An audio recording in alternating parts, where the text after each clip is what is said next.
This operation for the first pilot and the second pilot was a remarkable exercise, demonstration of U.S. military courage, power.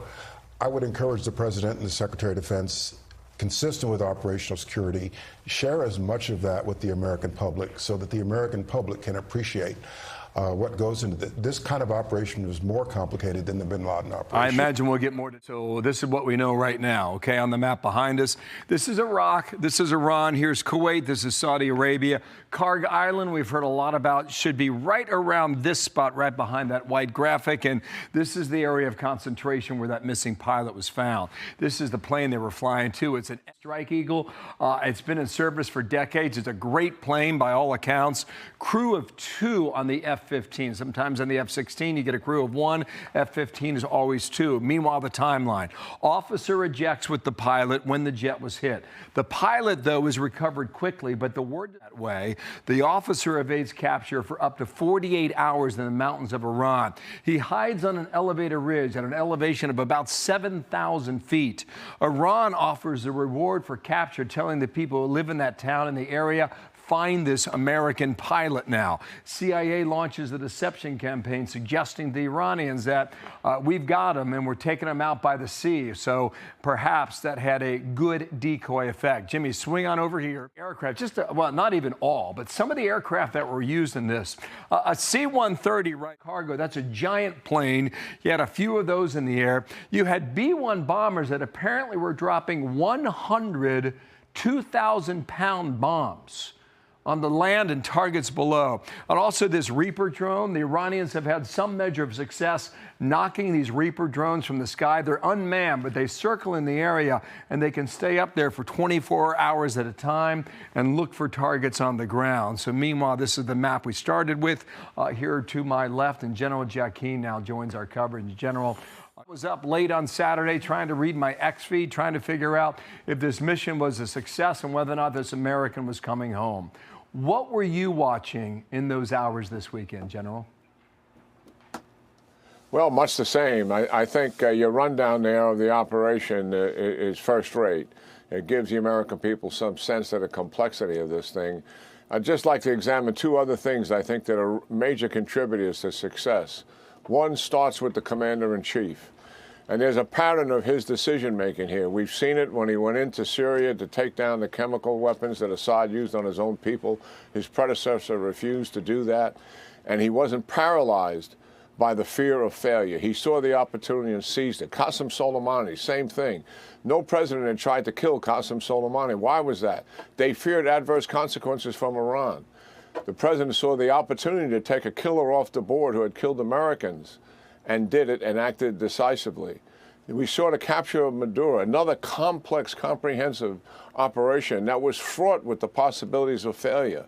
But the president trusted his military in being able to mitigate all of that risk and saw the opportunity and seized it, and it succeeded. And even green lighting this war that we're starting had to do with the previous 7 presidents refusing to confront Iran, and President Trump saw the opportunity to take Iran off the board as a predator, despite the consequences that could be adverse and the risk involved in this. This decision-making deserves further examination by others than me, particularly historians, in terms of what is really happening with this president, because he understood clearly that there were consequences here in the execution of this operation that could be very adverse to the United States. No hesitation, let's go get our airmen. The other thing that's a major contributor so our audience understands and why these operations become so complex. When we're in the planning phase, the military goes through a what-if drill. What are all the opportunities the enemy has to intervene in this, from early detection, intervention on the ground, intervention in the air? Every single one of those intervention possibilities are examined. Then we look at ourselves. What can go wrong with our plan? What are all the things that can happen? Maintenance failures, other misdirection, considerable amount of problems because we're human beings and we make mistakes. All of those what-if drills I'm talking about has a contingency associated with it. If we lose an aircraft, we're not going to let the mission fail.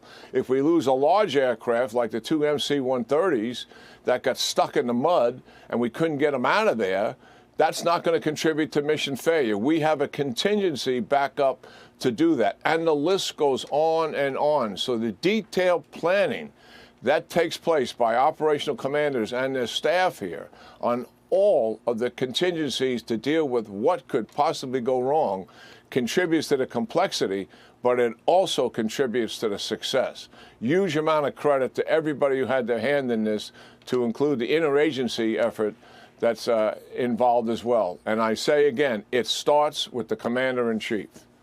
Let me ask you, sir, about the next possible step. If we pull up this map here of Iran's oil infrastructure, of course, everybody's familiar now with the Strait of Hormuz. The president has extended the deadline for Iran to open that up fully to 8 o'clock tomorrow night.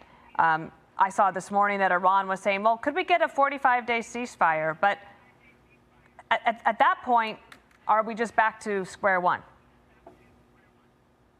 Well, first of all, what the president is trying to do is get the Iranians to voluntarily open the strait based on his use of an application of force here. It remains to be seen whether they're going to take a knee and do that. What I don't think we should do is go to a ceasefire to get it open. I mean, if we go to a ceasefire to get the Straits of Hormuz open, plus some other things in the deal, obviously Iran will claim that as a victory. Why? Because we got the United States military superpower to stop the war based on our leverage over the Straits of Hormuz. They will claim victory, and they're really good at the propaganda. The impact they will have on our Arab nations and the Israelis as a result of that will be significant, because they will use it as leverage in the future to get what they want from them. We can shut down the Straits of Hormuz anytime we want, and the Americans are not going to open it up. We can't be put in that kind of a scenario. What we need to do is keep our pedal to the metal here, so to speak. The president is trying to force their hand here. And if that doesn't take place, then we go in there and militarily open the Straits of Hormuz ourselves, and at some point transfer that to our allies and partners so they can continue to pass the ships through the straits. And we're very close to ending this anyway on our terms, Dana and Bill. Our commanders have told the president, and he's used a time frame, close to 3 weeks, and we'll be about done here in terms of what we can do realistically to take down all of Iran's offensive capability to continue to be a predator in the region. So my bias is let's continue that and end it. Would that include their uranium capabilities? Well, I think we have plans dealing with that uranium capability. Can't get into any discussion of it here, certainly. Okay. But we do have plans to deal with that, and obviously that is an issue. As of right now, we know they haven't gone back in there because we monitor that situation, obviously. And if they attempt to go back in there, we're likely going to deal with that. But I think what we would prefer to do is take it off the table completely, so we don't have to continuously reattack every time they try to recover that situation. I'm not in the decision making, but I'm certain those are some of the options that are being considered. It'll be very interesting over the next 48 hours to watch, and we shall together. General, thank you so much. Jack Keane on a Monday morning. Thank you, sir. Hey, it's Will Keane. Click here to subscribe to the Fox News channel on YouTube. It's the best way to get our latest interviews and highlights. And click to subscribe to the Will Keane podcast for full episodes right now.